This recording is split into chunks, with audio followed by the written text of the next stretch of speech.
Hello guys, welcome to my channel Yashoda హడ్డా. ఈరోజు special meal మేకర్తో pakodi అయితే చేస్తున్నాను. ముందుగా వాటర్ అయితే పెట్టుకోవాలి. అవి వేడైన తర్వాత అందులో మీల్ మేకర్ వేసి ఉడికించుకోవాలి. అవి ఉడికిన తర్వాత ఇలా సపరేట్ చేసుకోవాలి. అవి కొద్దిగా చల్లారినాక అందులో ఉన్న వాటర్ మొత్తం పిండుకోవాలి. తర్వాత అందులో పసుపు, ఉప్పు, కారం, అల్లం వెల్లుల్లి పేస్టు, కబాబ్ పౌడర్ వేసి బాగా మిక్స్ చేసి పక్కన ఉంచుకోవాలి. తర్వాత డీప్ ఫ్రైకి సరిపడా ఆయిల్ వేసుకొని అందులో కొద్దిగా డీప్ ఫ్రై అయితే చేసుకోవాలి. ఇవి చిన్నపిల్లలకైతే బాగా నచ్చుతాయి.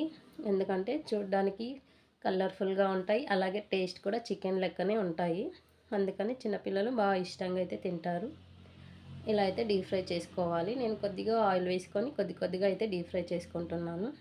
తర్వాత కరివేపాకు కొంచెం డీప్ ఫ్రై చేసుకొని పక్కన పెట్టుకున్నాను. ఇదైతే టేస్ట్ అయితే చికెన్ లాగా ఉంటుంది. పైన క్రిస్పీగా, లోపల సాఫ్ట్గా చాలా బాగుంటుంది. ఒకసారి ట్రై చేయండి. Thank you for watching.